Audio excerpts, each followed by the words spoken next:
మాణిక్యవీణాముఫలాలయంతీం మదాలసాం మంజులవాగ్విలాసాం మాహేంద్రనీలజ్యుతికోమలాంగీం మాతంగకన్యాం మనసా స్మరామి. నారాయణ సమారంభాం వ్యాసశంకర మధ్యమాం అస్మదాచార్య పర్యంతాం శ్రీరాధాకృష్ణమాచార్య పర్యంతాం వందే గురు పరంపరాం. ఆదిత్య స్వరూపమైన సభా సరస్వతికి నమస్కారం. వాసుదేవ. ఇంకా 4 రోజుల్లో మనకి మాఘమాసం రాబోతోంది. మాఘమాసం అంటే మహోత్కృష్టమైన సమయం అది. అలాంటప్పుడు ఆదిత్యుణ్ణి కానీ మనం ఉపాసించగలిగితే జన్మధన్యమైపోతుంది. చాలా విశిష్టమైన ఫలితం కూడా ఉంటుంది మాఘమాసంలో చేస్తే. అందుకని ఈరోజు ఆదిత్య హృదయం తీసుకుని స్వామి ఎన్ని శ్లోకాల్ని వ్యాఖ్యానిస్తే అన్ని వ్యాఖ్యానించుకుందాం. ఇప్పుడు మొట్టమొదట ఆదిత్య హృదయం అంటే ఏంటి అది చెప్పే ముందు మీకు ఒక చిన్న ఉదాహరణతో చెప్తాను, చాలా తేలిగ్గా అర్థమవుతుంది. ఆదిత్య హృదయం అనే పదానికి చాలా అర్థాలు ఉన్నాయి. ఒకటి తీసుకుందాం. మొట్టమొదట నేను సాఫ్ట్వేర్లో చేరిన కొత్తల్లో ఒకసారి మా కంపెనీకి ఇజ్రాయెల్ నుంచి ఒక ఆవిడ వచ్చి ఆవిడ ఒక సెమినార్ ఇచ్చిందనమాట. ఆ సెమినార్ పేరేంటంటే suicide to CEO. Suicide to CEO అంటే ఆత్మహత్య నుంచి ఒక కంపెనీ సిఈఓ వరకు అని ఇస్తూ ఆవిడ అదేంటంటే ఇన్స్పిరేషనల్ స్పీచ్ అనమాట. అందులో ఆవిడ ఒకసారి సూసైడ్ చేసేసుకుందాం అనే స్థితికి వచ్చింట. ఆవిడ ఇజ్రాయెల్ నుంచి వచ్చిందనమాట. చాలా ఘోరమైన పరిస్థితుల్లోకి వెళ్ళిపోయి జీవితం అంటే ఇంకా విరక్తి వచ్చేసి అబ్బా ఇంకా బ్రతకలేనురా, ఈ జీవితం వ్యర్థం అని ఎటు సైడ్ నుంచి ఆవిడకి ఏ రకమైన కోఆపరేషన్ లేక విరక్తి చెంది జీవితంలో సూసైడ్ చేసుకుందాం అనుకుని పిల్లల్ని అందరినీ పిలిచి ఆ రోజు వాళ్ళతో ఫోన్లో మాట్లాడేసింట, పంపించేసింట. ఆ రోజు రాత్రి చనిపోదాము అని. అంత తీవ్రమైన డిప్రెషన్లో ఉందన్నమాట పాపం ఆవిడ. ఉండేసరికి చనిపోయే ముందు ఇంటర్నెట్లో డిప్రెషన్ అని కొట్టిందట. ఆవిడ అదృష్టం పూర్వజన్మ సుకృతం ఎక్కడి నుంచో కానీ ఆవిడ గూగుల్లో ఆదిత్య హృదయం తగిలింది. ఆవిడ ఇజ్రాయెల్కి చెందిందనమాట. డిప్రెషన్ అని కొడితే అంటే అది సూర్యభగవానుడి అనుగ్రహం. ఏదో ఒక జన్మలో ఈవిడ ఉపాసన చేసి అక్కడ ఆగిపోయి ఉంటుందేమో తెలీదు. సరిగ్గా ఆవిడ చనిపోయేందుకు ఒక గంట ముందు డిప్రెషన్ అని కొడితే ఆదిత్య హృదయం తగిలిందిట. ఏంటిది ఆదిత్య హృదయం అంటేనే ఆవిడకి సంస్కృతం కానీ ఏం పరిచయం ఉండదు కదా, ఊరికే ప్లే చేసింది. చేసేసరికి ఎందుకో ఆ మంత్రానికి ఉన్న శక్తి, అది మనకి అర్థమైనా అర్థం కాకపోయినా అది చెవులోకి దూరింది అంటే పనిచేయడం మొదలు పెడుతుంది. అది దాంతో ఆ మంత్రానికి ఉన్న శక్తి ఆవిడకి ఒకసారి వినేసరికి మళ్ళీ వినాలనిపించింట. మళ్ళీ రెండోసారి, మూడోసారి, ఆ గంటలో ఒక 5-6 సార్లు విందిట ఆవిడ ఆదిత్య హృదయం. వినేసరికి అప్పటిదాకా దైన్యంలో ఉండి చనిపోదాము అనుకున్న ఆవిడకి ఒక్కసారిగా ఒక రకమైన శక్తి వచ్చి మైండ్లో నేను ఎందుకు చనిపోవాలి, నేను ఎందుకు బతకూడదు అనే ఆలోచన మొదలైందిట. ఇంకా అక్కడి నుంచి ఒక కంపెనీలో చిన్న స్థితిలో ఉన్న ఆవిడ అంచెలంచెలుగా ఎదిగి ఒక కంపెనీకి సీఈఓ అయిపోయింది. ఆవిడ అది మా ఆఫీస్లో నా ఎదురుగుండా చెప్తూ ఉంటే ఆవిడ కళ్ళమటి నీళ్ళు వచ్చి శరీరం రోమాంచితమైంది. అక్కడ సాఫ్ట్వేర్లో ఉన్న చాలా మందికి అర్థం కాలే ఏంటి ఆదిత్య హృదయం అంటే ఏంటి ఇవిడ చెప్తోంది అని. ఒక ఇజ్రాయెల్ నుంచి వచ్చిన ఆవిడ ఆదిత్య హృదయం గురించి చెప్తుంటే అది ఆదిత్య హృదయానికి ఉన్న శక్తి. అంటే అసలు ఆదిత్య హృదయం, ఆదిత్య అంటే అర్థం ఏంటి అంటే మనం అనుకునేది అదితి పుత్రుడు కాబట్టి ఆదిత్యుడు. ఆయన అదితికి పుట్టాడుగా సూర్యభగవానుడు, అందుకని ఆదిత్యుడు. ఆయన తాలూకు హృదయం అంటే ఎసెన్స్ ఆఫ్ ఆదిత్య అనమాట. అది ఒక అర్థం. కానీ దితి అంటే సంస్కృతంలో ఇంకో అర్థం ఉంది, డిప్రెషన్. దితి అంటే దైన్యం అనమాట, డిప్రెషన్. అదితి అంటే డిప్రెషన్కి ఆపోజిట్. అంటే మనం కానీ తీవ్రమైన నైరాస్యంలోనో దైన్యంలోనో ఉంటే మనని అందులోంచి తీసి బయటపడేసి మామూలుగా తయారు చేయడానికి ఆదిత్య హృదయం అద్భుతమైన సాధనం. అది మనం అనుభవిస్తూ చదివి చూస్తే మనకి తెలుస్తుంది జీవితంలో ఏ రకమైన డిప్రెషన్ నుంచైనా. ఇప్పుడు అసలు ఆదిత్య హృదయం ఏమిటి, ఎక్కడి నుంచి వచ్చింది, దాని నేపథ్య కథ ఏంటి అంటే యుద్ధం జరుగుతూ ఉంటుంది, రామరావణ యుద్ధం జరుగుతూ ఉంటే రావణాసుడితో ఎన్నో రోజులు పోరాడతాడు రామచంద్రమూర్తి. ఒక చోటకు వచ్చేసరికి ఇంక రావణాసుడిని ఒకరోజు దయతలిచి పోరా నువ్వు ఇంటికి పో అని చెప్పి జాలితో పంపించేస్తాడు కూడా. ఆ పక్క రోజు మళ్ళీ రావణాసుడు యుద్ధానికి వస్తూ ఉంటాడు సర్వసన్నద్ధమై. అతన్ని చూసేసరికి రామచంద్రమూర్తిలో కూడా ఒక రకమైన నైరాస్యం వస్తుంట. వచ్చి అబ్బా ఎన్ని రోజులు పోరాటం, ఇంకా దీనికి అంతు లేదా, మధ్యలో ఎన్నో జరిగాయి కదా. ఒకసారి సర్పబంధాలు వచ్చే వాళ్ళకి, ఒకసారి పాపం లక్ష్మణస్వామి పడిపోతే హనుమంతుడు వెళ్ళి సంజీవిని తెచ్చాడు. ఇవన్నీ చూసి ఇంక ఎంతకాలం ఈ యుద్ధం, దీనికి ఏం అంతు లేదా అని రామచంద్రమూర్తి లాంటి వాడికి నైరాస్యం వచ్చింట.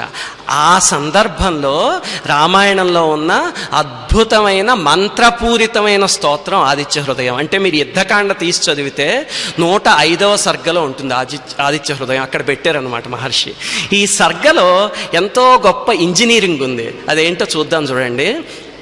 ఆదిత్య హృదయంలో మొత్తం 31 శ్లోకాలు ఉంటాయి. అందులో మొట్టమొదటి 6 శ్లోకాలు కథాసారం అన్నమాట. అంటే అసలు ఏం జరుగుతోంది కథ, ఆదిత్య హృదయం ఎందుకు మొదలైంది అనే నేపథ్య కథ ఉంటుంది. 7వ శ్లోకం నుంచి అసలు ఆదిత్య హృదయం ప్రారంభం అవుతుంది అనమాట.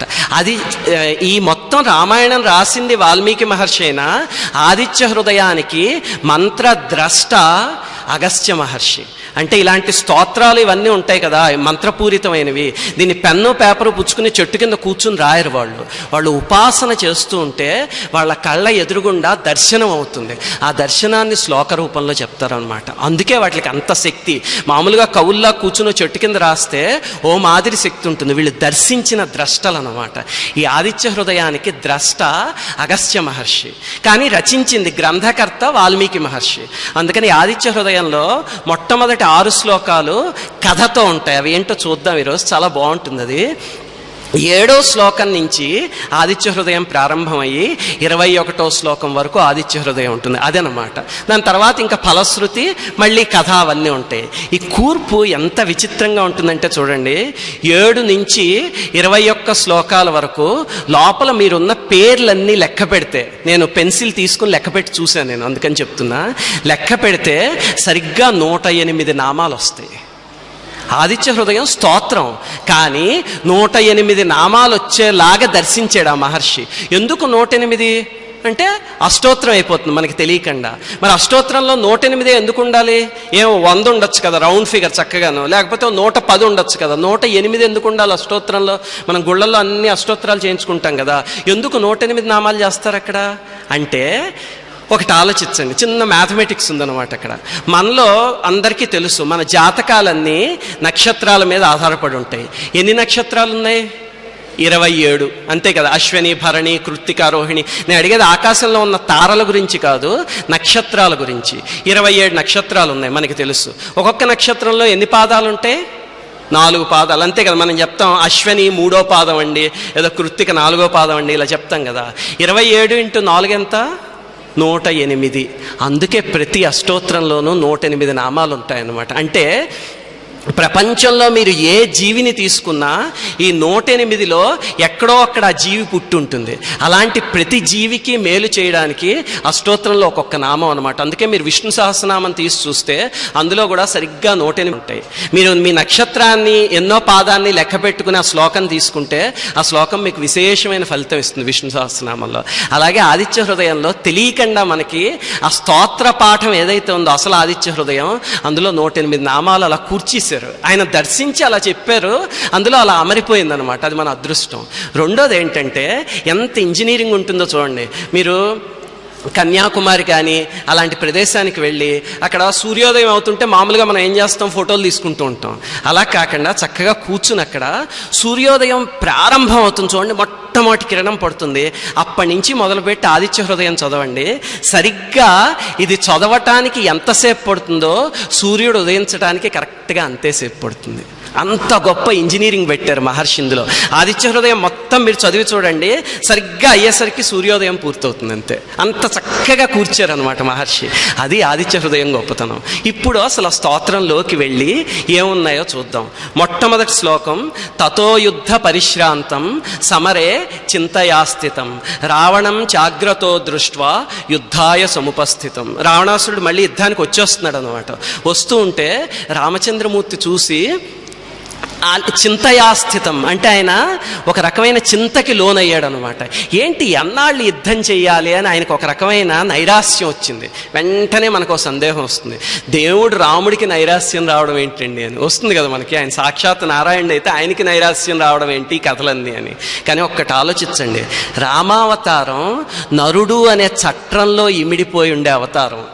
కృష్ణావతారంలాగా రాముడికి అన్కండిషనల్ అవతారం కాదు. కృష్ణుడు చూడండి మీరు, అన్కండిషనల్. ఆయన ఏం చేయదలుచుకున్నా ఆకాశమే హద్దంతే. ఎందుకంటే సాక్షాత్తు విష్ణుమూర్తి అలా భూమి మీదకి దిగొచ్చిన అవతారం కృష్ణావతారం. కానీ రాముడు అలా కాదు, రావణాసురుడిని చంపాలి కాబట్టి మానవుడు అనే చట్రంలో వచ్చాడు అనమాట. కాబట్టి ఆయన మనిషిలాగే బిహేవ్ చేస్తాడు. మనం ఎలాగా దుఃఖం పొందుతామో ఆయన అలాగ పొందుతాడు, మనం ఎలా నైరాస్యం పొందుతామో ఆయన అలాగ పొందుతాడు అనమాట. అంటే ఆయన జీవితం నుంచి మనం ఎగ్జాంపుల్ తీసుకోవడానికి వీలయ్యేలాగా.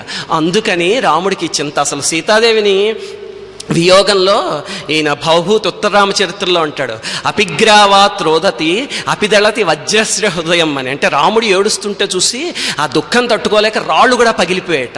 అంత ఘోరంగా ఏడ్చాడు సీతా వియోగంలో. ఎందుకు అంటే మనలో ఒక మనిషిలాగా రాముడు ప్రవర్తించాడు. అందుకని ఇప్పుడు రాముడికి అందుకని చింత వచ్చి కూర్చునున్నట్ట.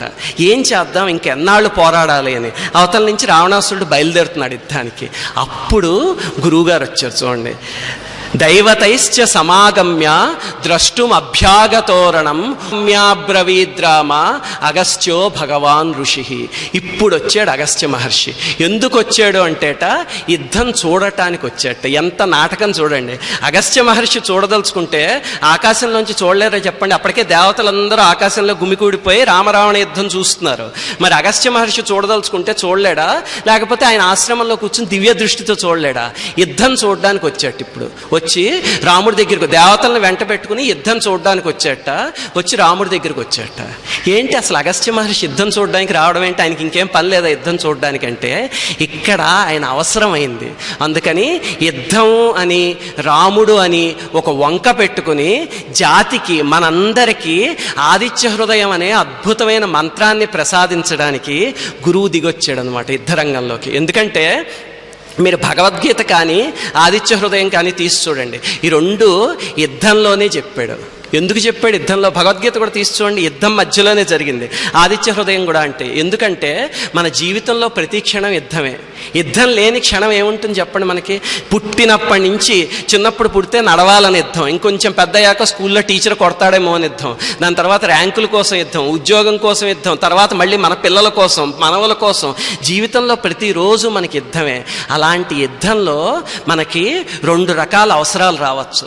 ఆ రెండిటి కోసమే భగవద్గీతని ఆదిత్య హృదయాన్ని అందించారనమాట. అందుకే అవి రెండు యుద్ధ నేపథ్యంలో జరిగాయి. ఇప్పుడు అగస్త్య మహర్షి వచ్చి ఉపగమ్యాబ్రవీద్రామ అగస్త్యో భగవాన్ ఋషి. ఆయన వచ్చి రాముడి దగ్గరికి చెప్తున్నట్టు అసలు యుద్ధం చూడడానికి వచ్చాడు అని ఇక్కడ చెప్తారు. కానీ చిట్ట చివర ఒక శ్లోకం ఉంటుంది, అస్మిన్ క్షణే మహాబాహో రావణం త్వం వధిష్యసి ఏవ ముక్త్వా తథాగస్త్యో జగామచ యథాగతం. అంటే ఈ స్తోత్రం అంతా చెప్పేశాక ఆయన యుద్ధం ఏం కూర్చుని చూడలే. రాముడితో నువ్వు ఇంకా చంపేస్తావు రావణాసురుని, ఏం పర్లేదని చెప్పి ఆయన అలాగే నడిచి వెళ్ళిపోయాడు. మళ్ళీ ఇక్కడ యుద్ధం చూడడానికి వచ్చాడు అని చెప్పారు, అక్కడేమో యుద్ధం చూడకుండా ఉపదేశం చేసేసి వెళ్ళిపోయాడు అని చెప్పారు. ఏంటి అంటే యుద్ధం అనే వంక పెట్టుకొని రాముడు అనే వంక పక్కన పెట్టి మన జాతికి ఆదిత్య హృదయం ఇవ్వడానికి కారుణ్యంతో అగస్త్య మహర్షి దిగొచ్చాడు అనమాట. అది ఇక్కడ మహాత్ములకి ప్రతిఫలాపేక్ష ఏమి ఉండదు. అందుకే ఆదిత్య హృదయం చెప్పేశాడు, వెళ్ళిపోయాడు. అంతేగాని ఓ ఇప్పుడు అయిపోయింది కదా యుద్ధం అయ్యాక నాకేమన్నా శాలువా కప్పుతాడేమో, రెండు దండలేస్తాడేమో అని అగస్త్య మహర్షి లేడు. చూడండి అక్కడ మహాత్ములు ఏ పని చేసినా సరే జాతి కోసం చేస్తారు తప్ప వాళ్ళకి ప్రతిఫలాపేక్ష ఉండదు. ఈకే మాస్టర్ గారు చూడండి ఎన్ని పుస్తకాలు రాశారు, ఎంతమందికి హోమియోపతి నేర్పించారు, వేదం నేర్పించారు. ఎవరి దగ్గరించి ఆయన రూపాయి ఆశించలేదే. ఆయనే నేర్పించిన ప్రతిదానికి 100 రూపాయలు తీసుకుని ఉంటే బంగారంతో ఇల్లు కట్టుకునేవారు. ఈ పాటికి బంగారు పిటికలతోనూ ఎవరి దగ్గర ఆశించలేదు. ఋషి మనస్తత్వం అలా ఉంటుందన్నమాట.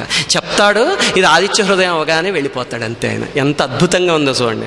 తర్వాత ఆయన రాముణ్ణి ఎలా సంబోధిస్తున్నాడో చూడండి 3వ శ్లోకంలో, రామ రామ మహాబాహో శృణు గుహ్యం సనాతనం ఏన సర్వానరీన్ వత్స సమరే విజయిష్యసి. ఆయన రాముణ్ణి సంబోధించడం చూడండి, రామ రామ రామ రామ అన్నాడు. ఎందుకు 2 సార్లు రామ అండం?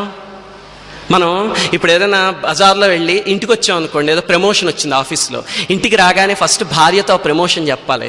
బెల్ కొడితే ఎవరో పిల్లలు తీశారనుకోండి, భార్య ఎక్కడో కిచెన్లో ఉందనుకోండి, వెంటనే ఇంట్లోకి రాగానే సుశీల సుశీల ఇలా రా అని పిలుస్తాం వెంటనే. నేను ఏంటంటే ఆతృత అనమాట, చెప్పేయాలి అని. అలాగే కొడుక్కుని వచ్చాం అనుకోండి, అరే ఎక్కడున్నారా, ఇలా రా అని పిలుస్తాం కదా. అలాగే ఈయనకి వాత్సల్యం రాముడి మీద. రామ రామ 2 సార్లు, రామ రామ మహాబాహో 2 సార్లు పిలిచాడు. అలాగనే రామరామలో కూడా ఇంకొక చిన్న మర్మం ఉంది. రాముళ్ళో 2 రాముడి శక్తులు ఉన్నాయి. ఎవరు చెప్పండి? కోదండరాముడు ఒక ఆయన, రెండోది భార్గవరాముడు పరశురాముడు. వివాహం అప్పుడు పరశురాముడు వచ్చి రాముడి చేతిలో పరాజయం అయిపోయాక ఆయనలో ఉన్న నారాయణ శక్తిని తీసుకొచ్చి రాముడికి ఇచ్చేసి వెళ్ళిపోతాడు. అందుకని రాముడిని ఎనర్జైజ్ చేస్తున్నాడు అనమాట. రామ రామ అంటే ఆ 2 రాముడు శక్తుల్ని రాముడికి ఒక్కసారి స్ఫురింపజేస్తున్నాడు. దాని తర్వాత సంబోధన చూడండి, అసలు అద్భుతం. మహాబాహో రాముడికి 1000 పేర్లు ఉన్నాయి, ఏదో ఒక పేరు వాడచ్చు కదా. మహాబాహు అని ఎందుకు వాడారు ఇక్కడ?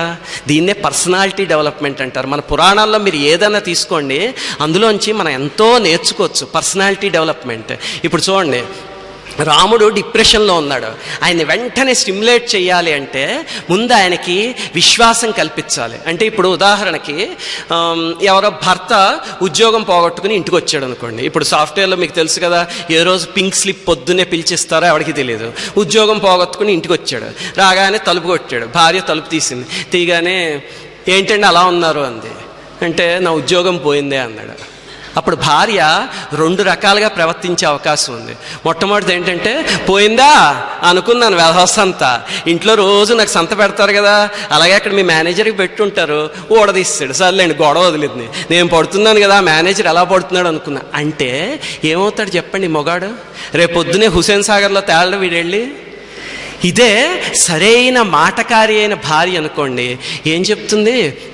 ఉద్యోగం పోతే నష్టమే ఉందండి, ఇంకో ఉద్యోగం వస్తుంది.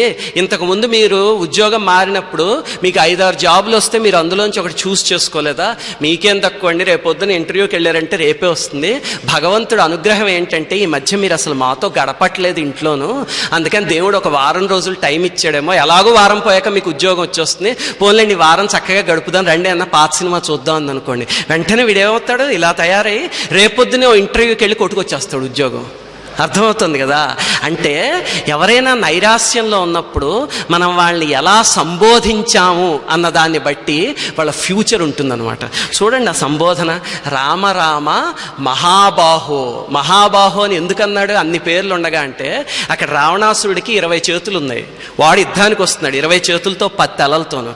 అంటే రామ నీకేం పోయింది, నువ్వు మహాబాహువి, నీకు 2 చేతులు ఉన్నాయనుకుంటున్నావా, నువ్వు మహాబాహువి, నీకేం తక్కువ అని చెప్పి అక్కడ ఇగ్నేట్ చేస్తున్నాడు. చూడండి రామశక్తిని. రాముడికి ఏం శక్తి లేనివాడు కాదు, కానీ ఆ క్షణం నైరాస్యంలో ఉంటే అగస్త్య మహర్షి వచ్చి రాముణ్ణి అలాగే అంటే ఒక దీపం అలా తగ్గుతూ ఉంటే ఒత్తిని అలా పైకి తోస్తాను చూడండి, అలా తోస్తున్నాడు అంటే వెంటనే అందుకుంటుంది రామశక్తి. అది చూడండి ప్రతి పదం, అంటే ఇది అనుభవిస్తూ చదివాం అనుకోండి మనం ఆదిత్య హృదయం, ఏదో రామ రామ సునుగుష్యం సనాతన అలా కాకుండా ఆ మహాబాహు అనగానే మనకి స్పందించాలి, రాముణ్ణి ఎందుకు మహాబాహు అని అడ్రస్ చేశాడు అని. అది కానీ మనకు గుర్తు రాగలిగితే అప్పుడు ఆదిత్య హృదయం చదివిందా అని ఫలితం వస్తుంది. రామ రామ మహాబాహో శృణు గుహ్యం.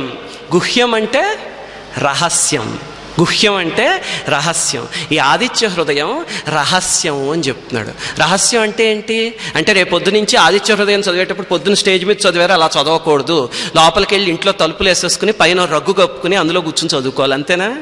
రహస్యం అంటే అది కాదు. ఎక్కడైనా రహస్యం అనే పదం వాడారు అంటే మన దైవ సాహిత్యానికి సంబంధించిన వాటిలో రహస్యం అనే పదం వాడారు అంటే దాని అర్థం ఏంటంటే, బాబు నువ్వు మామూలుగా చూస్తున్న అర్థం కాదు దీని లోపల ఇంకొక అర్థం ఉంది, అది చూడు అని ఎక్కడ వాడినా సరే. అందుకే ఈకే మాస్టర్ గారు పొద్దున మన గురువు గారు ఒక పుస్తకాన్ని రిలీజ్ చేశారు చూడండి, భాగవత రహస్య ప్రకాశము అని పెట్టారు. ఎందుకు పెట్టారు అక్కడ రహస్యం అంటే, మామూలుగా భాగవతం చదివేస్తే మీకు కథ కనిపిస్తుంది, కానీ అందులో వేరే మర్మం ఉంది, ఇంకొక డైమెన్షన్ ఉంది. ఆ డైమెన్షన్ మాస్టర్ గారు చెప్పారు కాబట్టి రహస్య ప్రకాశం. అలాగే లలితా సహస్రనామానికి కూడా లలిత రహస్య సహస్రనామావళి అని ఉంటుంది, మీరు పుస్తకాల మీద చూస్తే. దానికి కూడా భావం అదే అనమాట. ఊరికే మామూలు అర్థం చూడకు, అందులో ఇంకొక ఇన్నర్ మీనింగ్ ఉంది, అది తెలుసుకో అని. ఆదిత్య రామరామ మహాబాహో శృణు గుహ్యం అంటే అది అర్థం. అంటే ఇందులో ఒక రహస్యం ఉంది. ఏమిటి ఆ రహస్యం అసలు అంటే, దీనికి ఆదిత్య హృదయం అని పేరు ఎందుకు పెట్టారు? ఇందాక మనం అనుకున్నాం అదితి కొడుకు కాబట్టి ఆదిత్యుడు, అందుకని ఆదిత్య హృదయం పెట్టారు అని. అంతోటి భావం కాదు దానికి ఇంకొక అర్థం ఉంది. సూర్య హృదయం అని పెట్టచ్చు కదా. సూర్యుడు అనే పేరు మనందరికీ ఇంకా బాగా తెలుసు కదా ఆదిత్యుడి కన్నాను. మరి సూర్య హృదయం అని ఎందుకు పెట్టలేదు అంటే, ఆదిత్యుడి ప్రజ్ఞ 3 స్థాయిల్లో పనిచేస్తుంది. ఒకటి మనలో నేను అనే స్థాయి. అందుకే పొద్దున్న సూర్యోదయం అవ్వగానే చూడండి, ఎంత బద్ధకస్తుడికైనా కనీసం ఒకసారైనా మెళుకు వస్తుంది. ఆ తర్వాత అల్లారం ఆపేసి మళ్ళీ పడుకుంటాడు, అది వేరే విషయం, దుప్పటి కప్పుకుని. కానీ సూర్యుడి కిరణం తాకగానే మనలో ఉన్న నేను అనే ప్రజ్ఞ యాక్టివేట్ అవుతుంది. అది కింద స్థాయిలో సూర్యుడి ప్రజ్ఞ మనలో ఉందన్నమాట. దానికన్నా పై స్థాయిలో ఆకాశంలో కనిపించే ఆయన్నే సూర్యుడు అని పిలుస్తాం. ఆయన్ని చూస్తే మండే అగ్నిగోళం. మన సైంటిస్టులు వీళ్ళందరూ అక్కడికి వెళ్ళి ఆగిపోతారు. దానికన్నా పై స్థాయికి వెళ్ళి విశ్వవ్యాప్తమైన మహా చైతన్యం ఏదైతే ఉందో, అంటే విశ్వం విష్ణు అని విష్ణు సహస్రనామం ఏది చెప్తోందో అదే ఆదిత్యుడు అని తెలుసుకోగలిగితే, ఆ స్థాయిలో ఉన్న సూర్యుడికి ఆదిత్యుడు అని పేరు. అందుకే దీనికి ఆదిత్య హృదయం అని పెట్టారు, లేకపోతే సూర్య హృదయం అని పెట్టేవారు. అంటే ఈ ఆదిత్య హృదయంలో గుహ్యం అంటే ఆ రహస్యం ఏంటి అంటే, సూర్యుణ్ణి ఆకాశంలో ఉన్న మండే అగ్నిగోళంలా చూడకు, ఆయన్ని భగవంతుడి కింద చూడు. ఎలాగైనా చూడొచ్చు, అది మన ఇష్టం. ఇప్పుడు ఒక తల్లి ఉంది అనుకోండి, ఒక అమ్మని చూడదలుచుకుంటే ఏదో ఓహో ఈవిడ చాలా అందంగా ఉంది, 5.5 అడుగులు ఎత్తుంది, షీఈ్ ఏ బ్యూటిఫుల్ మదర్ అని చూడొచ్చు. అది ఒక పద్ధతి. రెండో పద్ధతి, అమ్మలో అందం ఏంటి చెప్పండి? అమ్మతనం. అమ్మకి అందం ఏంటి? అమ్మతనం. అందుకే చూడండి, ఒక తల్లి ఉదాహరణకి నల్లగా ఉందనుకోండి, చూస్తే భయంకరంగా ఉందనుకోండి, అయినా సరే ఆ పిల్లవాడు ఆ తల్లి దగ్గరికి వెళ్ళగానే పులకించిపోయి కేరింతలు కొడతాడు. ఒక విశ్వసుందరి వచ్చి ఆ కుర్రవాడిని ఎత్తుకుందనుకోండి, కయ్యమని ఏడుస్తాడు. మరి అది ప్రపంచ సుందరి, ఈవిడేమో నల్లగా ఉంది, ఈవిడ దగ్గర ఎందుకు కేరింతలు కొడతాడు? అంటే అమ్మలో మనం చూడాల్సింది అమ్మ ఎత్తు, పొడుగు, అందం, తెలుపు, నలుపు కాదు. అమ్మలో ఉన్న అమ్మతనమే అమ్మ యొక్క హృదయం. ఆ అమ్మతనాన్ని పిల్లవాడు అర్థం చేసుకోగలడు. అందుకే అమ్మ దగ్గరికి వెళ్ళగానే పులకించిపోతాడు, ఇంకో అమ్మ దగ్గరికి వెళ్తే ఏడుస్తాడు. అలాగే ఆదిత్యుల్లో ఉన్నది మండే అగ్నిగోళం కాదు, విశ్వవ్యాప్తమైన విష్ణు చైతన్యము అనేది తెలుసుకోగలగడమే ఈ ఆదిత్య హృదయంలో ఉన్న రహస్యం అన్నమాట. మనం అంతా విని చివరికి అది ఆకలింపజేసుకోగలిగి, అంటే ఆకాశంలో ఉన్న సూర్యుడిని కాదు నేను పూజిస్తుంది, విశ్వవ్యాప్తమైన నారాయణుణ్ణి అని తెలుసుకోగలిగితే అప్పుడు ఆదిత్య హృదయం మనకి పడుతుంది. శృణుగుహ్యం సనాతనం. ప్రతి పదం అద్భుతం అండి ఆదిత్య హృదయంలో. మనం వ్యాఖ్యానించుకోవాలి కానీ ప్రతి పదం అద్భుతం. సనాతనం అంటే ఎప్పటి నుంచో ఉన్నది అని అర్థం, అంతే కదా.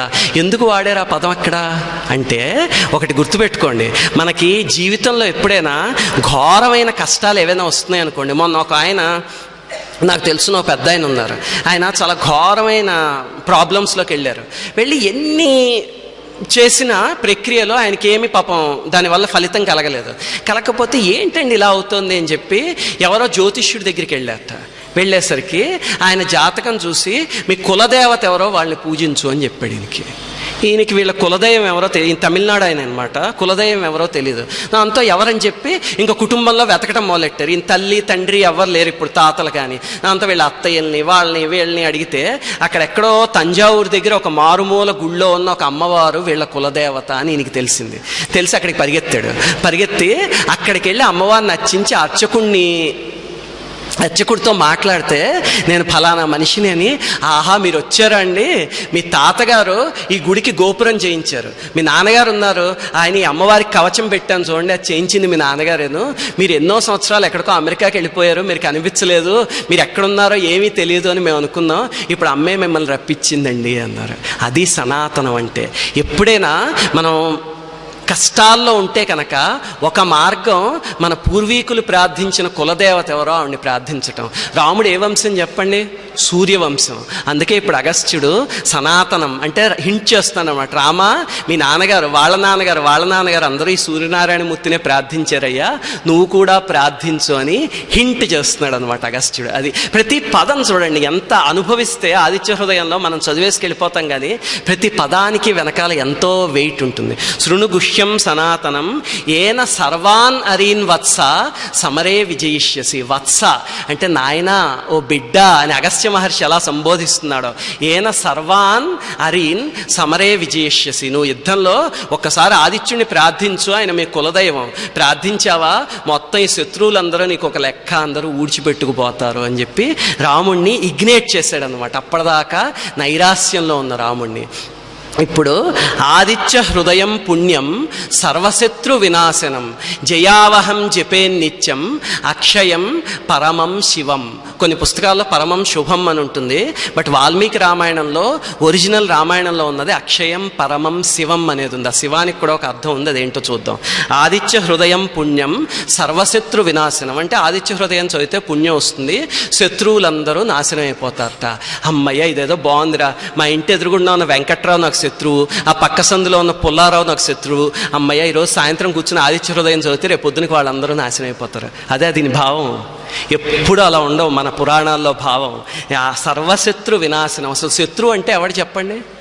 ప్రహ్లాదుడు భాగవతంలో అంటాడు వాళ్ళ నాన్నతో, హిరణ్యకశిపుడు అప్పటికే అందరినీ జయించేసి వచ్చి కూర్చుంటాడు అనమాట. అందరూ అయిపోయారు హిరణ్యకశిపుడి దగ్గర.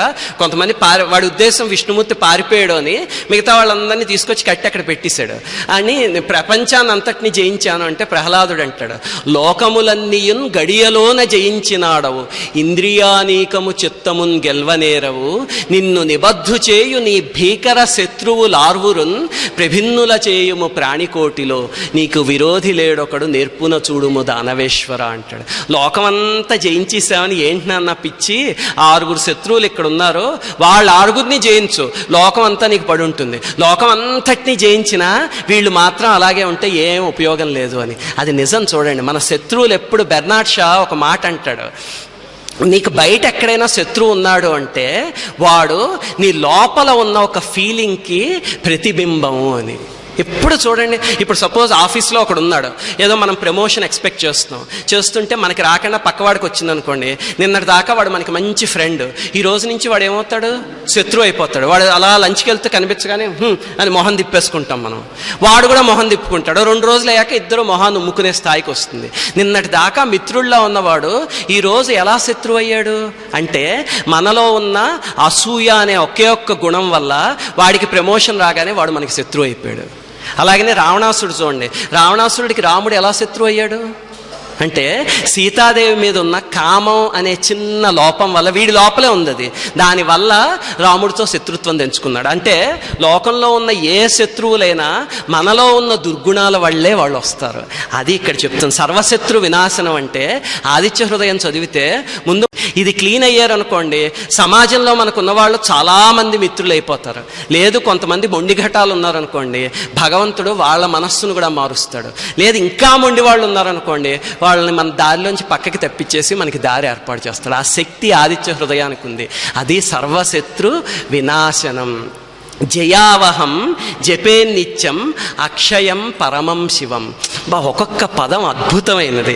జయావహం అక్షయంట అంటే ఇది చదివితే నీకు అక్షయమైన జయం వస్తుంది. ఉత్తి జయావహం అని పెట్టేసి వదిలేయచ్చు, పక్కన అక్షయం అని ఒక పదం పెట్టారు చూడండి మహర్షి. ఆ పదం ఏంటి అంటే, అగస్త్య మహర్షికి వాల్మీకి మహర్షికి మన మీద ఉన్న కారుణ్యం. ఎందుకంటే మనకి ఎలా ప్రార్థించాలో తెలియదు. దేవుడి ముందు కూర్చుని మనకి ఎలా ప్రార్థించాలో తెలియదు. మనం ఏదో జయావహం మనం అనుకోండి, ఆ రోజు చేసే పనిలో జయం వచ్చి రేపొద్దు నుంచి అపజయం వస్తే, అందుకని మన తరఫున మహర్షి ప్రార్థించేస్తున్నారు చూడండి. జయావహం అక్షయం అంటే జయం కలిగిచ్చు, ఆ జయం కూడా అక్షయం అంటే వీడు బతికున్నంతకాలం వీడికి, వీళ్ళ పిల్లలకి, వీళ్ళ కుటుంబానికి అక్షయమైన జయం రావాలి అని మన తరఫున వాళ్ళు ప్రార్థిస్తున్నారు. అది మహాత్ములకి మన మీద ఉండే కారుణ్యం. శంకర భగవత్పాదులు కనకధారా స్తోత్రం చేస్తూ ఉంటారు. 8వ శ్లోకం అనుకుంటా. దద్యాద్దయానుపవనో ద్రవిణాంబుధార అస్మిన్ అకించన విహంగ శిశౌ విషణ్ణే దుష్కర్మ ఘర్మమపనీయ చిరాయ దూరం నారాయణ ప్రణయిని నయనాంబువాహ అంటారు. అది చూడండి, ఆయన కారుణ్యం మన మీద. ఆ శ్లోకంలో ఏం చెప్తున్నారంటే ఆయన, అమ్మా నీ కళ్ళు దట్టమైన మేఘాలట, అందుకని నీ కళ్ళు మేఘాలు కాబట్టి కురిపించు కనకధార. కానీ మేఘం కూడా వర్షం కురవాలి అంటే మొట్టమొదట మేఘం కదలాలి కదా. ఎలా కదులుతుంది ఆకాశంలో మేఘం? గాలికి కదులుతుంది కదా. ఇక్కడ శంకరాచార్యుల వారు అంటున్నారు చూడండి, దద్యాద్దయాను పవనో ద్రవిణాంబుధార. అమ్మ, దయా అనే గాలితో నీ కళ్ళు అనే మేఘాలను ఒక్కసారి కదిలించి నా మీద దయ కురిపించమ్మా. ఎందుకంటే అస్మిన్ అకించన విహంగ శిశౌ విషణ్ణి అంటే, అమ్మ నేను ఒక దిక్కుమాలిన పక్షిని అట. పాతక పక్షి దౌర్భాగ్యం ఏంటంటే, మనం మామూలుగా కావ్యాల్లో పక్షి చెరువులో నీళ్లు తాగదు, వాన చినుకులు పడితేనే తాగుతుంది అని మన కవిత్వంలో చదువుకుంటాం. ఎందుకు తాగదు? ఆ దాహం వేస్తే చెరువులో నీళ్లు. పక్షికి పాపం ఒక దౌర్భాగ్యం ఉంది. ఏంటంటే దానికి పొట్టలో ఒక కన్నం ఉంటుంది. పొట్టలో కన్నం ఉంటుంది అనమాట. నోట్లోంచి నీళ్ళు తాగింది అనుకోండి, ఈ కన్నంలోంచి బయటికి వెళ్ళిపోతాయి, నిలవవు. మరి నిలవాలంటే ఏం చేయాలి అంటే, ఆకాశంలోంచి వర్షం కురిస్తే అప్పుడు అది ఎగురుకుంటూ వెళ్ళి ఒక్కసారి ఇలా వెనక్కి తిరుగుతుంది ఆకాశంలో. సాధక పక్షి అంటారు దాన్ని. వెనక్కి తిరుగుతుంది అనమాట. తిరిగేసరికి ఆకాశంలోంచి వర్షపు ధార వచ్చి ఈ పొట్టలో ఉన్న కన్నంలో పడితే అప్పుడు దానికి లోపలికి వెళ్తుంది. అందుకే పాపం వర్షం కోసం తపించిపోతుంది అది. అసలు ఆ సాధక పక్షి జన్మ రావడం అనేది చాలా దౌర్భాగ్యం అనమాట. ఎవరికి ఏ జన్మలో మనం పెట్టకుండా, చివరికి మంచినీళ్ళు కూడా ఇవ్వకుండా అన్నీ దాచేసుకుంటే పక్క జన్మలో అలా పుడతారు అని గురుచరిత్రలో చెప్పారు మనకి. అలాంటి దౌర్భాగ్యమైన జన్మమ్మ నాది. అందుకని నువ్వు నీ దయ అనే వర్షం కురిపిస్తే నాకు పట్టిన దౌర్భాగ్యం దుష్కర్మ ఘర్మం అపనీయ చిరాయ దూరం. అమ్మా, నాకు పట్టిన దౌర్భాగ్యాన్ని దూరంగా తోసిపాడే అన్నారు. దూరం అని దూరంగా తోసేస్తే కుక్కపిల్లలాగా రేపు పొద్దునే అది మన ఇంటికి వచ్చేసింది అనుకోండి, మరి అప్పుడు. అందుకని చిరాయ దూరం, నేను బతికున్నంతకాలం నా జీవితకాలం అంతా తోసేయి, దూరంగా తోసిపాడే. అది ఎందుకు రాశారు శంకరాచార్యుల వారు? శంకరాచార్యుల వారు నేను దౌర్భాగ్యమైన పక్షి పిల్లని, నా మీద దయ కురిపించు అనే స్థాయి అయింది. ఆయన సాక్షాత్ శంకర సాక్షాత్ శివుడు కైలాసం నుంచి దిగొచ్చిన అవతారం. మరి ఎందుకు అలా ప్రార్థించారంటే, ఈ కనకధారని మనందరం చదవడం మొదలుపెట్టాం అనుకోండి ప్రతిరోజును, ఆ శ్లోకాలు ఎవరు చదువుతారు? మనం చదువుతాం. అంటే అమ్మ నా దుష్కర్మని చిరాయ దూరం పోగొట్టే అని ఎవడైతే చదువుతున్నాడో వాడికి పోగొట్టు అనడానికి మనందరి పనుపున ఆయన అమ్మవారిని వేడుకుని జాతికి ఇచ్చిన భిక్ష కనకధార. మహాత్ములు ఇస్తే అలా ఉంటాయన్నమాట. అంటే వీళ్ళకి కోరుకోవడం రాదు అని చెప్పి మన బదులు కూడా వాళ్లే కోరేసుకుని ఆ స్తోత్రాలు ఇచ్చారు. మనం ఏం చేయక్కలే, ఆ స్తోత్రం చదువుకుంటే చాలు మనకి ఫలితం వచ్చేస్తుందంటే. అలాగే ఇక్కడ కూడా చూడండి, మహర్షి జయావహం అక్షయం, తర్వాత జపేన్ నిత్యం. అద్భుతమైన మాట. జపేన్ నిత్యం అంటే నిత్యము జపించు. మనకి ఎప్పుడు కూడా ఒకటి ఉంటుంది చూడండి, లోకంలో ఆలోచించండి. ఎవడో ఏదో కష్టంలో ఉన్నాడు అంటే, ఏదో రోగం ఉందనుకోండి ఇంట్లో, లేకపోతే ఏదో బాధపడుతున్నారు, పడగానే మీరు వెళ్ళి ఫలానా మంత్రం చేస్తే తగ్గుతుందండి, లేకపోతే ఏదో ఫలానా ఇది చదవండి, రామాయణంలో ఇది చదవండి, లేకపోతే ఇది తీసి చదవండి, ఆదిత్య హృదయం చదవండి అనగానే మొట్టమొదటి వాళ్ళు అడిగే క్వశ్చన్ ఏంటి చెప్పండి? ఎన్ని రోజులు చదవాలి? అంతేనా? ఎవరినైనా తీసుకోండి మీరు, ఏదో ఒకటి మార్గం చెప్పండి వాళ్ళకి. ఫస్ట్ వాళ్ళు అడిగే క్వశ్చన్ ఎన్ని రోజులు చదవాలి అని అడుగుతారు. తర్వాత రెండో ప్రశ్న ఏంటంటే వాళ్ళు అడిగేది, ఇంతకు ముందు నేను చాలా చదివానండి, అవేం ఫలించలేదు, ఇదేమన్నా ఫలిస్తుందా? మీరు ఎక్కడైనా చూడండి లోకంలో ఖచ్చితంగా ఎవడైనా మనకి ఒక పరిష్కారం చెప్పగానే మొట్టమొదటి 2 మాటలే వస్తాయి మన నోట్లోంచి. దానికి మహర్షి చెప్తున్నారు అనమాట. ఎప్పుడు కూడా గుర్తుపెట్టుకోండి, ఎవరైనా మంత్రపూరితం ఏదైనా ఇస్తే అది ఎన్ని రోజులు చదవాలి, లేకపోతే రోజుకి ఎన్నిసార్లు చదవాలి, స్టాప్ వాచ్ పెట్టుకు చదవాలా, అవేమి మనసులో పెట్టుకోకండి. అక్కడ ముఖ్యం ఏంటంటే అనుభూతి పొందుతూ చదవాలి. అది ముఖ్యం. అది చదివితే అప్పుడు మన పాపం కరుగుతుంది. ఎప్పుడు కూడా జీవితంలో పుణ్యం అనేది ఒక కొండ, పాపం అనేది ఒక కొండ. మనం 2 బ్యాగులు గుచ్చుకుని వస్తాం అనమాట వచ్చేటప్పుడు. ఒక బ్యాగ్ ఇటుపక్క ఉంటుంది, ఒక బ్యాగ్ ఇటుపక్క ఉంటుంది. ఈ రెండిటికి మాత్రం సంబంధం లేదు. మనలో చాలామందికి ఒక అపోహ ఉంటుంది. ఏంటంటే, ఇప్పుడు ఏదో గుడికి వెళ్ళి అక్కడ ఏదో అన్నదానం చేయించాం అనుకోండి, అమ్మయ్య మన పాపం పోయి పుణ్యం వస్తుంది అనుకుంటాం. అక్కడ చాలా జాగ్రత్తగా ఉండండి. పాపం చచ్చినా పోదు, పుణ్యం పెరుగుతుంది అంతే. ఈ కొండ ఉంది చూసారా, మీరు గుళ్ళోకి వెళ్ళి ఏదో 10,000 ఇచ్చారనుకోండి అన్నదానానికి, దానికి మీ పుణ్య అకౌంట్లో ఓ 10,000 క్వాంటిటీ వచ్చి పడుతుంది. అంతేగాని పాపం మాత్రం తగ్గదు. ఈ కొండే దీన్ని ఉపయోగించి దీన్ని తగ్గించడానికి కుదరదు. మరి పాపం కరగాలంటే ఏం చేయాలి? దీనికి శాస్త్రంలో 3 మార్గాలు చెప్పారు. ఈ కొండ అలా పేరుకుపోయింది అనుకోండి, అప్పుడే మనకు వచ్చే కష్టాలన్నీ పూర్వజన్మ కృతం పాపం వ్యాధి రూపేణ పీడ్యతే అంటారు. ఫస్ట్ అది వచ్చి ఆరోగ్యం మీద కొడుతుంది. ఇంకా అలాగే రకరకాలుగా అనమాట, ఫైనాన్షియల్ ప్రాబ్లమ్స్ అలాంటివన్నీ వస్తాయి. మరి ఈ కొండని కరిగించాలంటే ఏం చేయాలి అంటే శాస్త్రంలో 3 మార్గాలు చెప్పారు. మొట్టమొదటి మార్గం ఏంటంటేట పశ్చాత్తాపడాలట.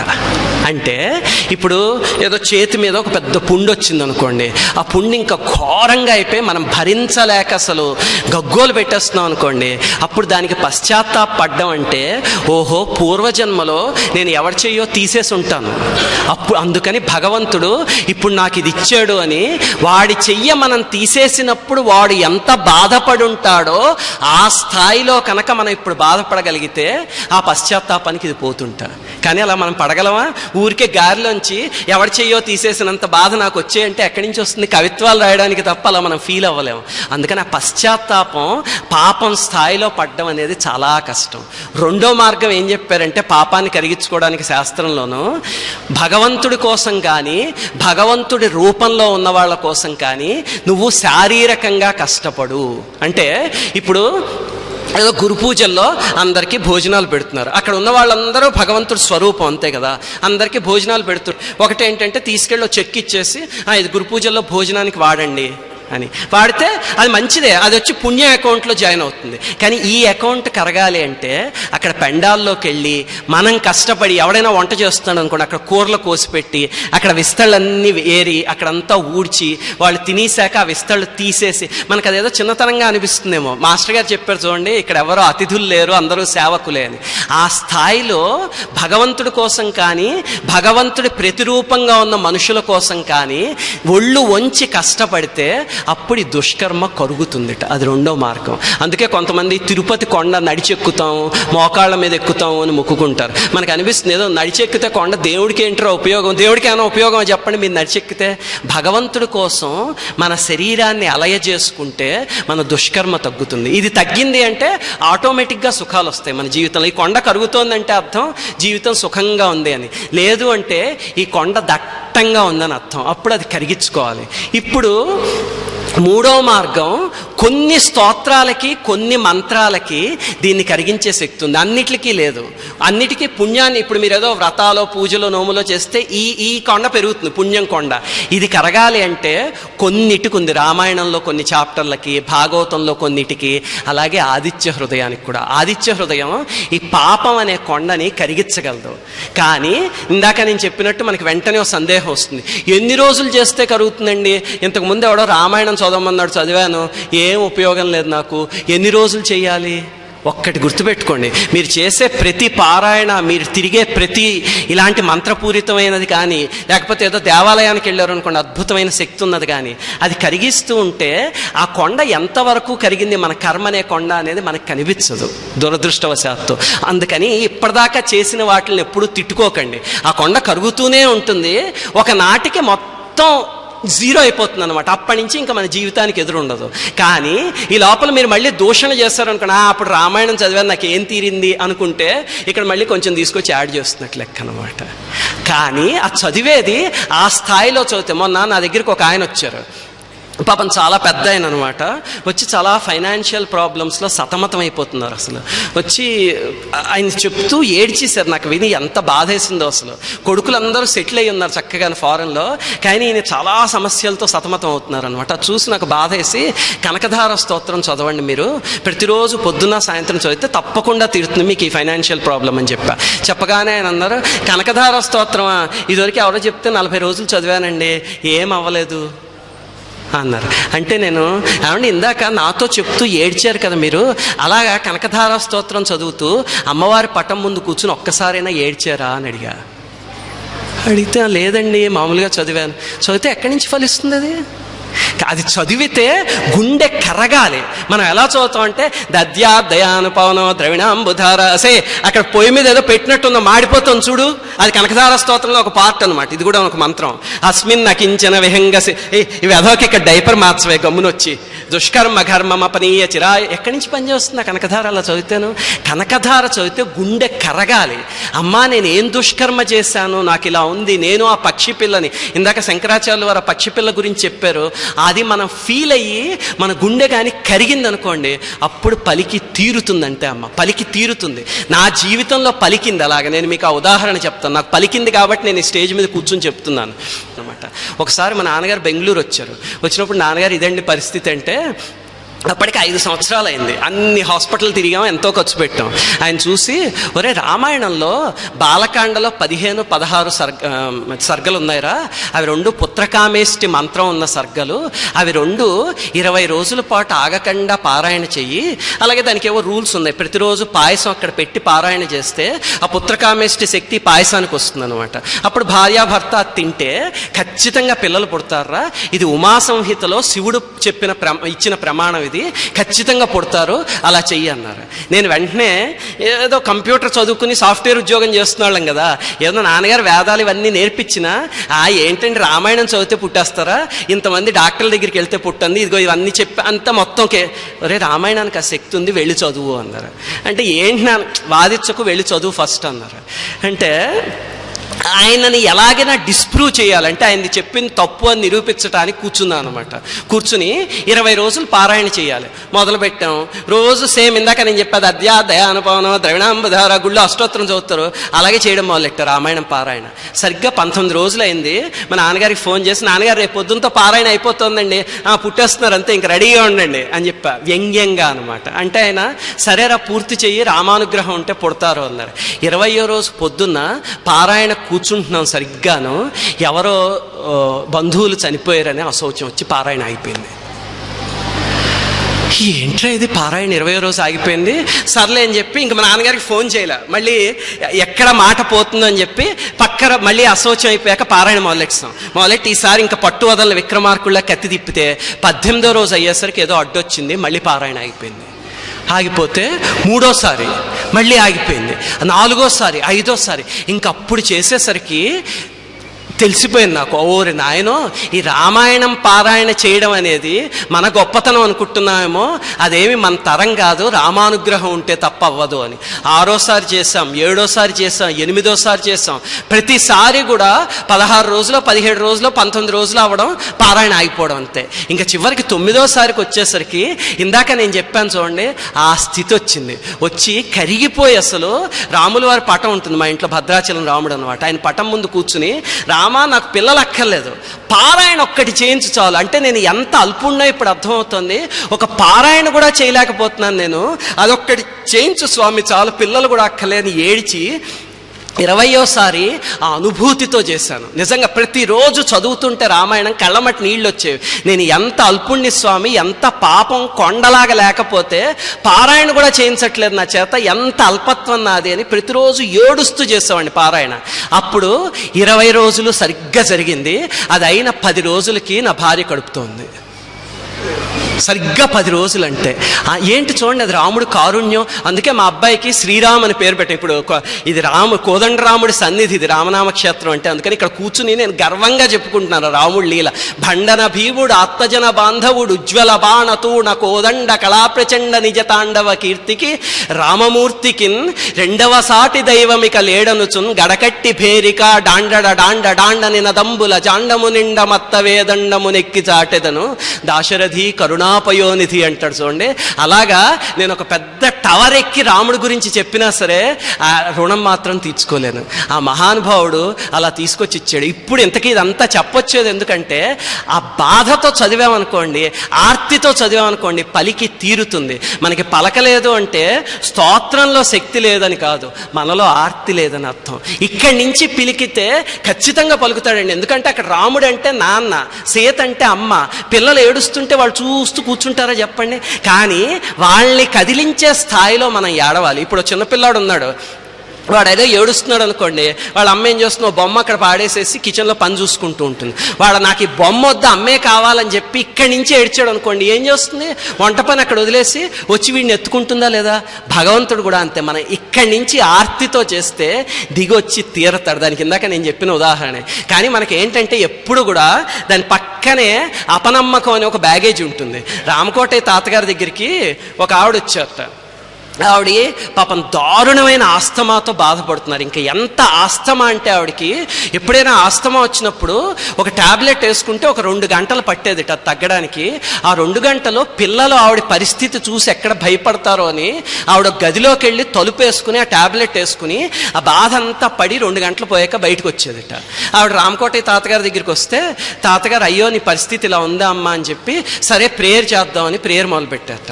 మొదలెట్టేసరికి ప్రేయర్లో ఉండగా విపరీతంగా ఎక్కువైపోయింది ఆస్తమా.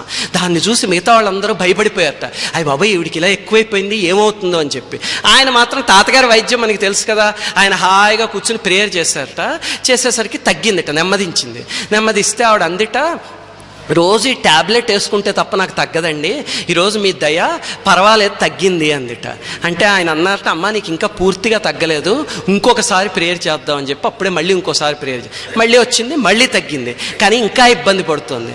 అప్పుడు ఆయన అన్నారట, అమ్మ నా వైపు నుంచి నేను చేస్తున్నాను, నీ వైపు నుంచి నువ్వేదో అడ్డు పెడుతున్నావు అన్నారట. అంటే నేనేం అడ్డు పెడుతున్నానండి, ఇక్కడే కూర్చున్నాను కదా అందిట. నీకు తగ్గుతుందన్న నమ్మకంతోనే ఇక్కడికి వచ్చావా? అయ్య బాబాయ్ నమ్మకం లేకపోవడం ఏంటండి, ఎక్కడో హైదరాబాద్ నుంచి చిన్న కాకా అని వచ్చాను, నమ్మకం లేకపోతేనే వస్తానా ఇంత దూరం అని అడిగిందిట. అడిగితే ఆయన చూసి, అమ్మ ఒకవేళ ఇక్కడ తగ్గలేదు అనుకో, నీకు వెళ్ళే దారిలో మళ్ళీ హైదరాబాదు ట్రైన్లో వచ్చింది అనుకో, అప్పుడు ఏం చేస్తావు అని అడిగారు. ఏం పర్లేదు స్వామి, నా బ్యాగ్లో మందులు ఉన్నాయా ట్యాబ్లెట్, అది వేసుకుంటాను తగ్గిపోతుంది అందిట. ఆయన వెంటనే అన్నట్ట, ఆ ట్యాబ్లెట్లు తీసుకెళ్ళి అవతల పాడే అన్నట్ట. అదేంటి పాడే ముందు చెప్తాను. అది పారేసి వచ్చి కూర్చుందిట. ఆసారి ప్రేయర్ చేసేసరికి మొత్తం ఎగిరిపోయింది. ఇంకా జీవితంలో మళ్ళీ ఆవిడకి ఆస్తమా రాలా.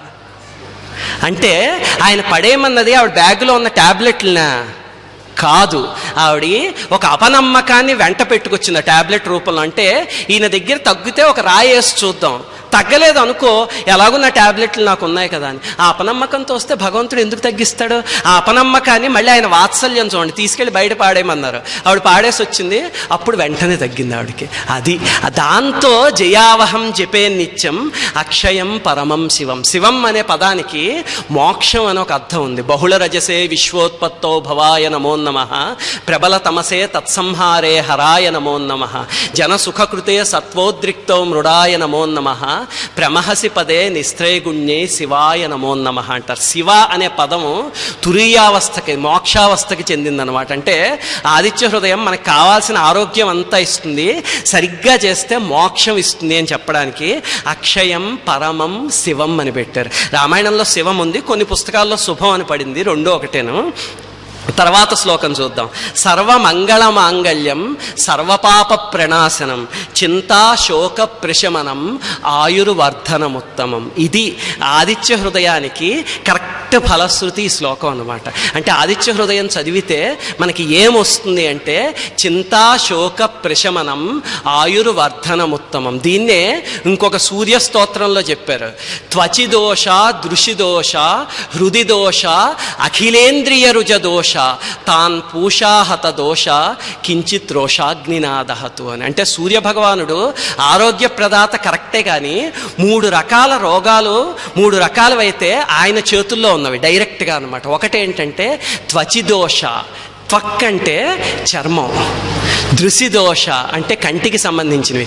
చర్మానికి సంబంధించినవి కానీ కంటికి సంబంధించినవి కానీ ఏదైనా వచ్చాయి అంటే సూర్యారాధనతో అతి తేలిగ్గా పోగొట్టుకోవచ్చు వాటిని. సూర్యభగవానుడి అధీనంలో ఉన్నాయన్నమాట రెండును, చర్మానికి కంటికి సంబంధించినవి.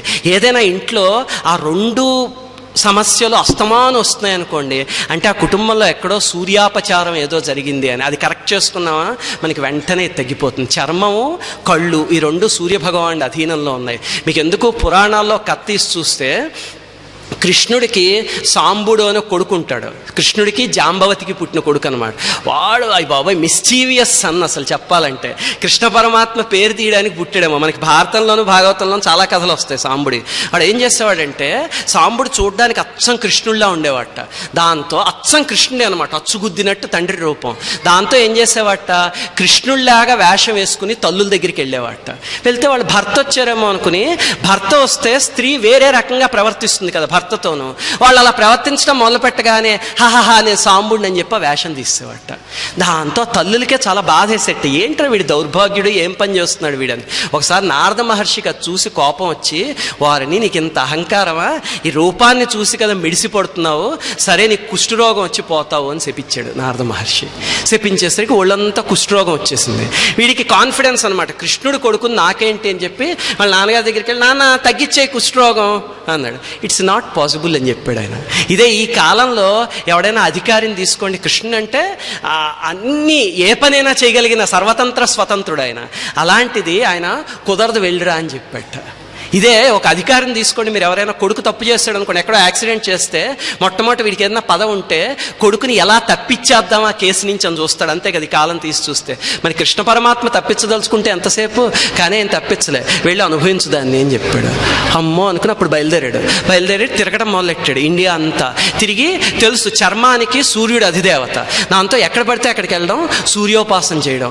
అలాగే 7 సంవత్సరాల పాటు ఆ కుష్ఠరోగంతో చీము కారిపోయి ఆ పుళ్ళన్నీను తనకి తనే రోతొచ్చేసి చేసిన తప్పుకి పశ్చాత్తాపడి 7 సంవత్సరాలు తిరిగాడు. అందుకే మీరు భారతదేశంలో ఎక్కడ చూసినా సరే చాలా చోట్ల సాంబాదిత్యుడు అని సూర్యుడు ఉంటుంది. చివరికి మీరు కాశీలోకి వెళ్ళి చూస్తే కాశీలో కూడా సాంబాదిత్య ఆలయం అని ఉంటుంది, సాంబుడు ప్రతిష్ఠించింది అనమాట.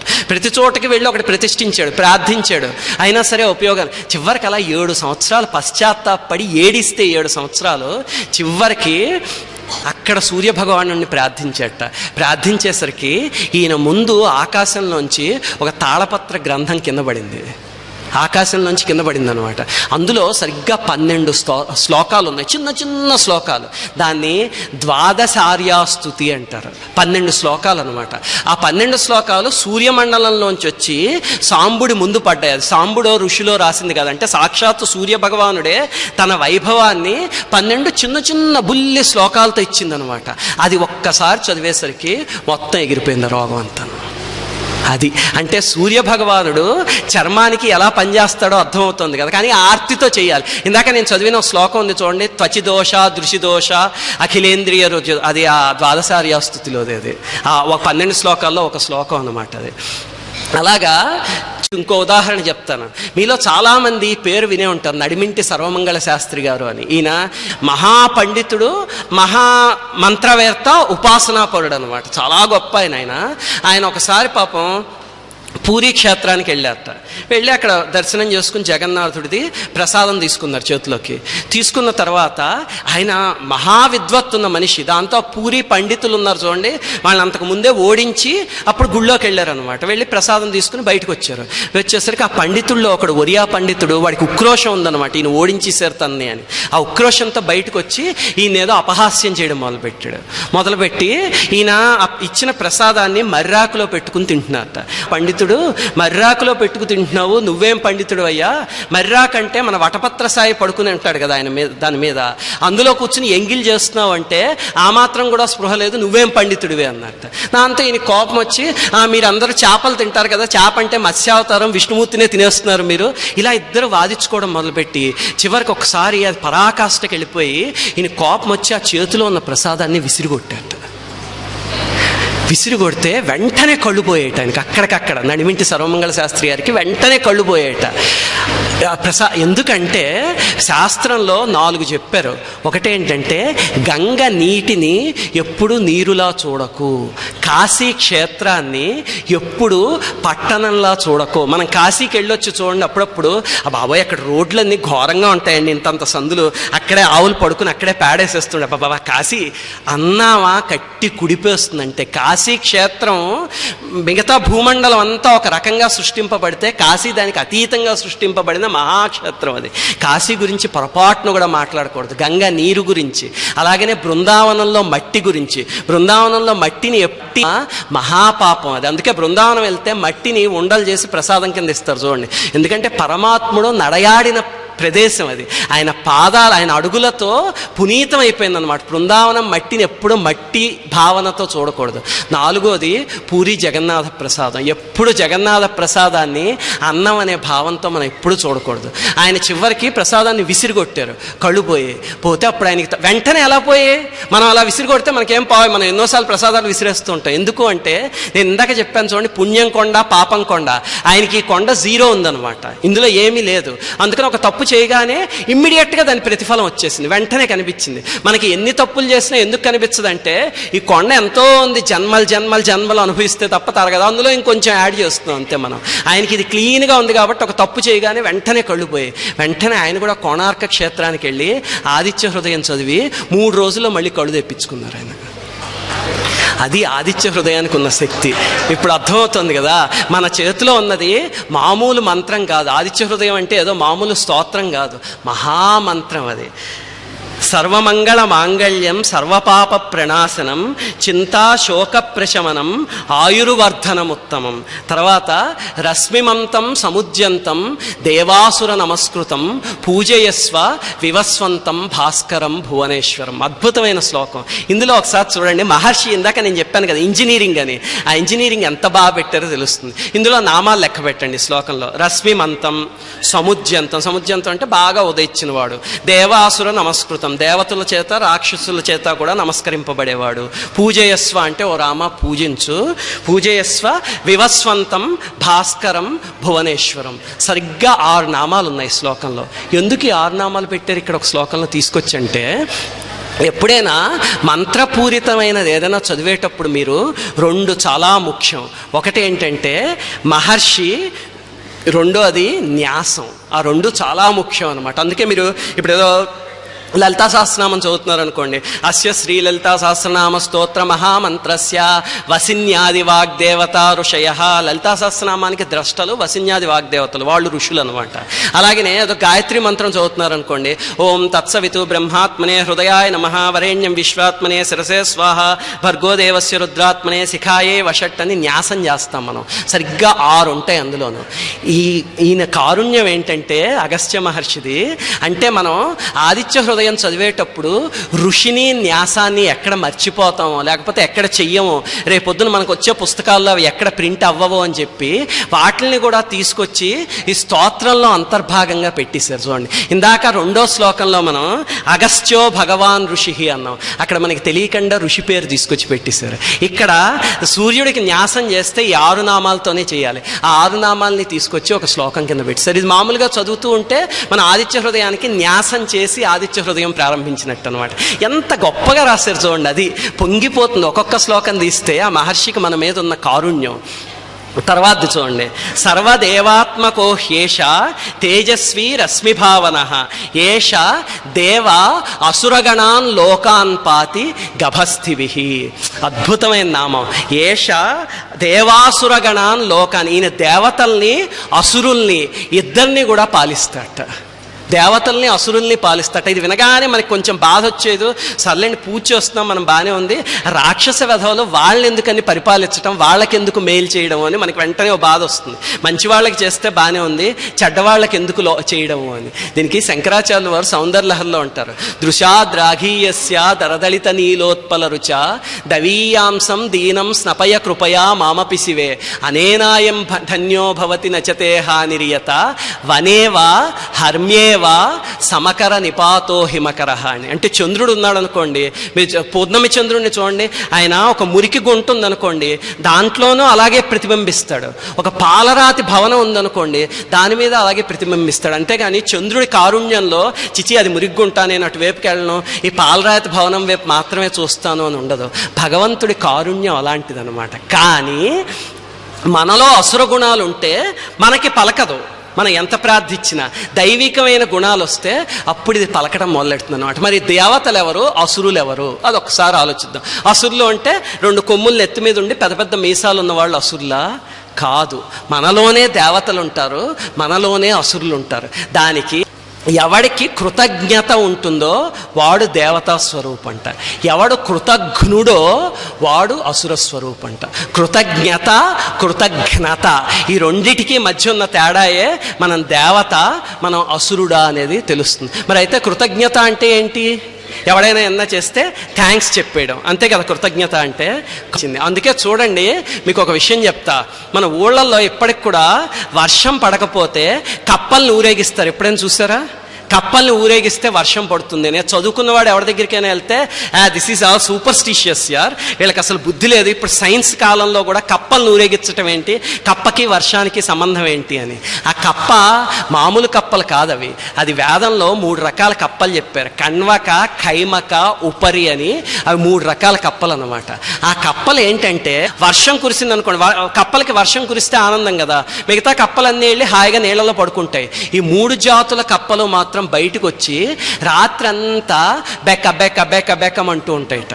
ఈ 3 జాతుల కప్పలను అంటే సూర్యభగవానుడా, వరుణదేవుడా, మాకు వర్షాన్ని ఇచ్చి మళ్ళీ మా జీవితాన్ని సమృద్ధి చేసావు స్వామి, నీ కృతజ్ఞతలు అని బెక్కబెక్కమని వాటి భాషలో చెప్తా. ఇది వేదంలో చెప్తుంది, వాటి భాషలో చెప్తాయట.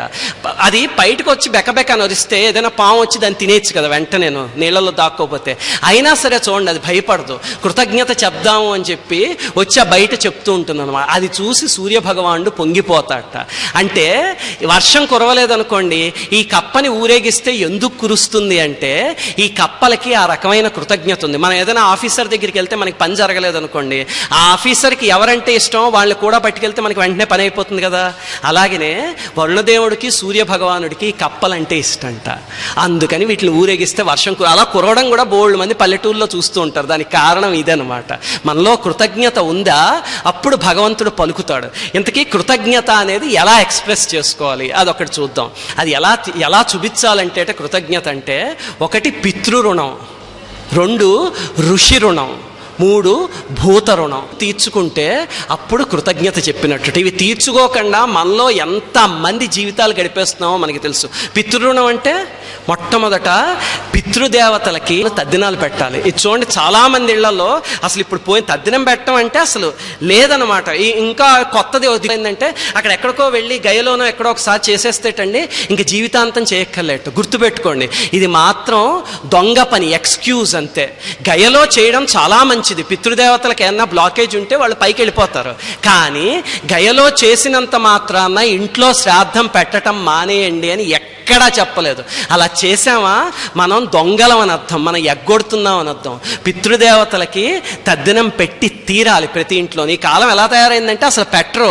ఒకవేళ ఏదన్నా కొడుకు పెడదామని అనుకున్నా సరే కోడలు అవి బాబాయ్ ఈ వంటలన్నీ ఎవడుండుతాడండి, వెళ్ళి ఏదో మఠంలో పెట్టుకోండి అంటుంది.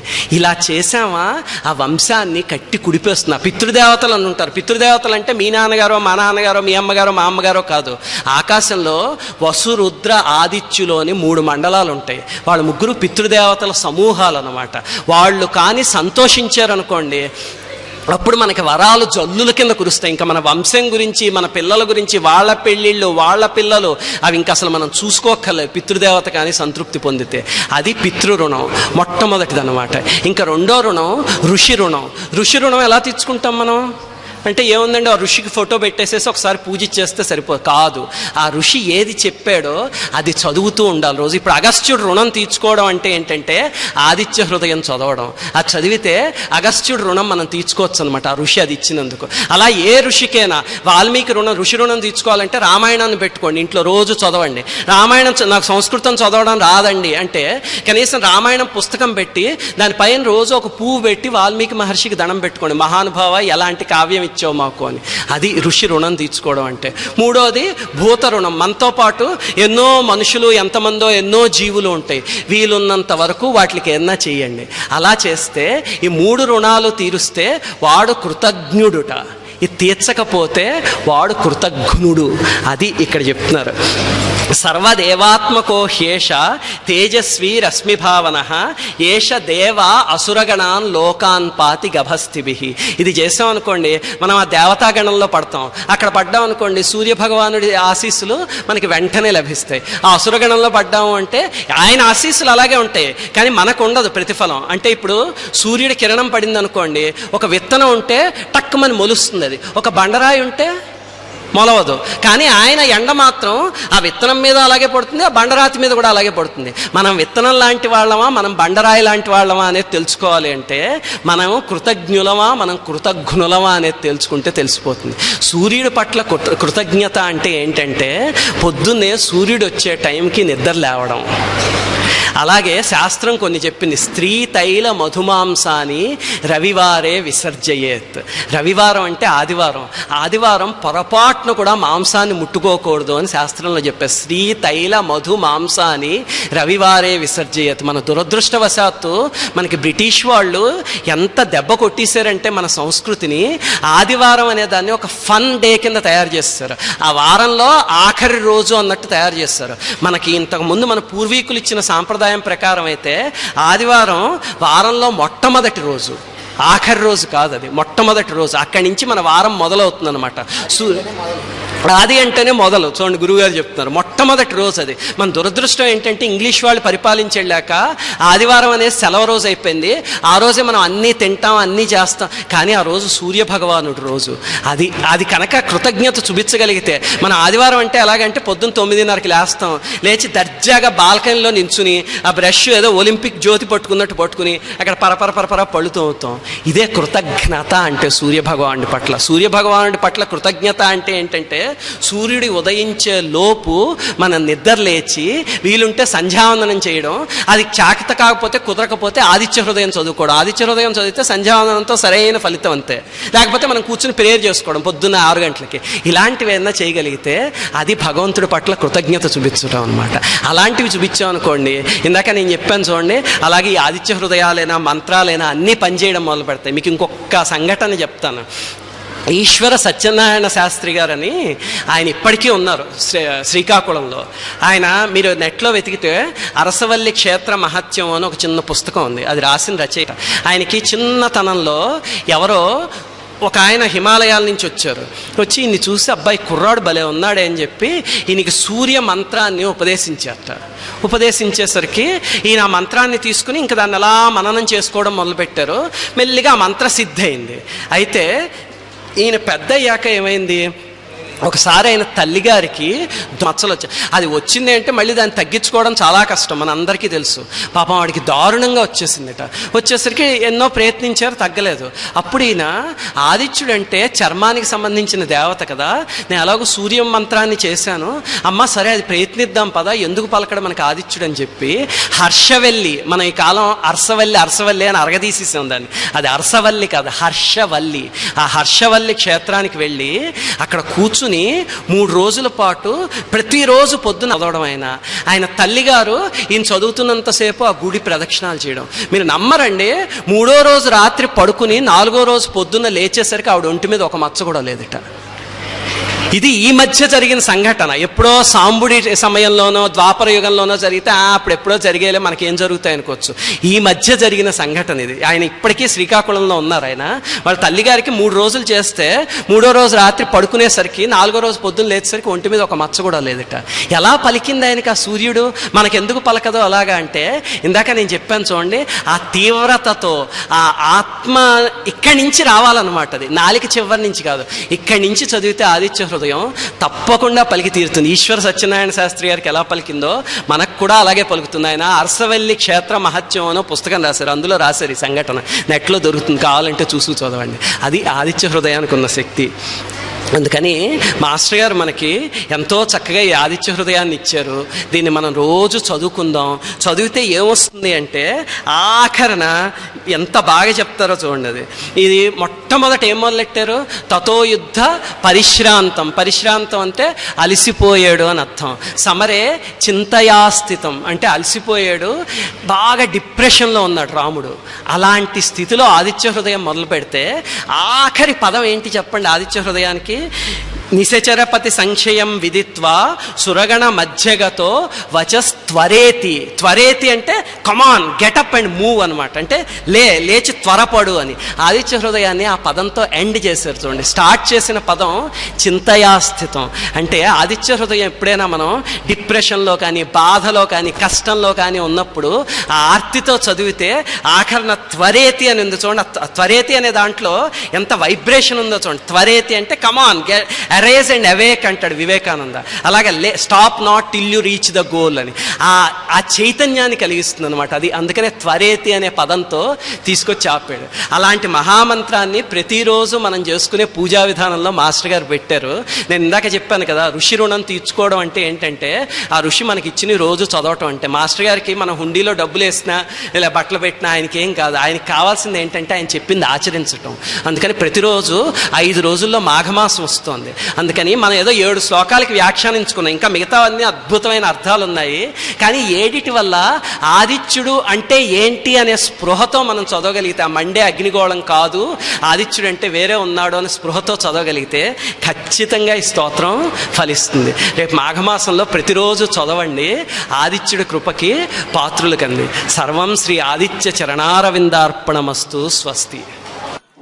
ఆగండి, ఈ వీడియోని అప్పుడే క్లోజ్ చేయొద్దు. మీకు కనుక ఈ వీడియో నచ్చినట్టయితే, ఇలాంటి మరిన్ని వీడియోస్ చూడాలనుకుంటే మా ఛానల్ కి సబ్స్క్రైబ్ చేయండి. కింద ఉన్న సబ్స్క్రైబ్ బటన్ పైన క్లిక్ చేయండి. మేము చేసే కొత్త వీడియోస్ గురించి మీకు తొందరగా తెలుస్తుంది. Thank you.